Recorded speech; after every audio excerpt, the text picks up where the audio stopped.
استنى بس، بتعمل ايه؟ احنا مش قلنا نبدا من بكره؟ بعدين بقى ازاي مصاريف الاكل غاليه كده وانا شايف الكلام ده كله؟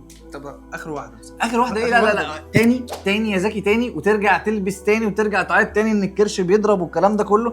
وبعدين يعني يا الزراير اللي ما بتقفلش والكرش اللي بقى ضارب بالمنظر ده كله بسبب ايه؟ ما هو بسبب الحاجات دي. بدل ما نوصل للمرحله دي، طب اعمل ايه يا كابتن ماجد؟ مش عارف اوقف. بص، المرحله دي اسمها ادمان الدوبامين. مخك بيدمن الاكل حتى وهو عارف ان في مشكله هتحصل بسببه وفي اضرار بسببه، عشان جسمك خد جرعه مفرطه من السعاده. يعني تقدر تقول كده متعه مؤقته لفتره زمنيه محدوده. يعني اعمل ايه؟ يعني تاخد قرار عكس اللي بتحبه، وده اللي هيخليك في الاخر توصل زي كل الناس اللي وصلت لاهدافها دي قبل كده. طب انا في الجيم ببقى تايه ومش عارف اتمرن ايه. ما تقلقش، كل الفيديوهات متصوره بصوت وصوره كاني واقف جنبك بالظبط في الجيم، ومش محتاج تتمرن 6 و7 مرات صبح وليل وتبات اسبوع في الجيم عشان توصل لنتائج. كل حاجه بتكون واقعيه. كمان الدايت مش حرمان وتصوم طول اليوم وتاكل وجبه واحده بس. الدايت بيكون مناسب بناء على طبيعه يومك، وكل ده بيتصمم بناء على 70 سؤال اللي بنجاوبهم في الاستبيان. والنتيجه النهائيه هي استثمار في صحتك وكمان شكل جسمك للاحسن. كل اللي عليك المره الجايه وانت بتطلب اوردر تغير قرارك، وبدل ما تدفع 250 جنيه في اليوم تقدر تبدا بيهم تدريب اونلاين، وده سعر الاشتراك في الشهر.